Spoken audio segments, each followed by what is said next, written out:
Hamiləliyin 22-ci həftəsinə gəldik və bu videonun sonunda qəbizliklə necə mübarizə aparacağıq hamiləlikdə bu haqda sizə məlumat verəcəm. Hamiləliyin 22-ci həftəsində dölümüz 400-460 qram çəkisindədir və 28 sm uzunluğu var. Əgər bu həftəyə qədər detallı Doppler ultrasəsindən hələ keçməmisinizsə, mütləq bu müayinəni tamamlamaq lazımdır. Çünki bu müayinə 18 ilə 22-ci həftə arasında olunur ki, o məqsəddən ki, vaxtında biz döldə hər hangi bir həyatla bağdaşmayan qüsur varsa, bu haqda məlumatlı olaq. Dölümüzün barmaq izləri tamamilə formalaşıb və hərəkətə reaksiya verir. Bu nə deməkdir? Yəni hamilə hərəkət edəndə və yaxud da öskürəndə, hapşıranda döl də ona reaksiya verib hərəkət edir. Bəzən ultrasəs müayinəsində dölümüz üzünü göstərmir, əlləri ilə bağlayır və bu vaxtda da biz deyirik hamiləmizə ki, biraz öskürün və yaxud da hərəkət edin və yaxud da ultrasəs probumuzu tərpədib uşağımızı hərəkətə keçiririk. Ananın qarnı daha da böyüyür, dəridə artıq dartılmalar baş verir, dərin nəmləndirməyə tövsiyə edirik bu həftələrdə.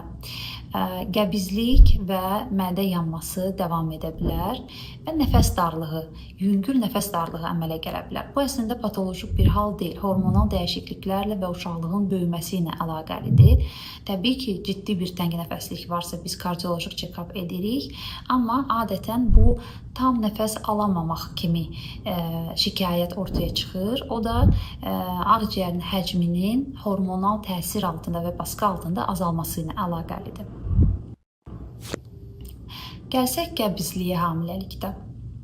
Həm hormonal dəyişikliklərlə əlaqəli, həm uşaqlığın bağırsaqlara olan baskısı ilə əlaqəli hamilələrin 30%-ında qəbizlik izlənilir. Bu halda biz nə tövsiyə edirik? Bol maye istifadəsi həmişəki kimi və səhər ac qarnına bir stəkan ilıq su içərək bağırsaq peristaltikasını artırmaq kimi bir tövsiyə veririk. Mütləq lifli qidalar. Lifli qidalar nədir?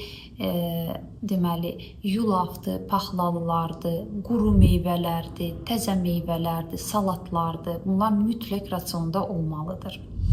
Şirin və qazlı içkilərdən və şirniyyatdan uzaq durmaq. Bunlar da bağırsağı tənbəlləşdirir. Fiziki aktivlik mütləq olmalıdır. Gündə 31 saat, 30 dəqiqə, 1 saat əgər həkim əks göstərişi yoxdursa, gəzmək və yaxud da yüngül sportla məşğul olmaq. Dərmanlara gəldiyimizdə biz bu bağırsaq aktivləşdirici hər bir çaydan və yaxud da dərmandan hamiləlikdə istifadə edə bilmirik. Çünki bəzən onlar doğuşu tezləşdirə bilər. Ancaq yağ içərikli şamlardan, məsələn qlitserin yağı içərən şam kimi və laktuloza içərən siroplardan, məsələn dufalak kimi bir siropdan həkim məsləhəti ilə istifadə edə bilərsiniz. Amma əgər qəbizliyiniz bir həftədən çox çəkirsə, siz mütləq həkimə müraciət edin.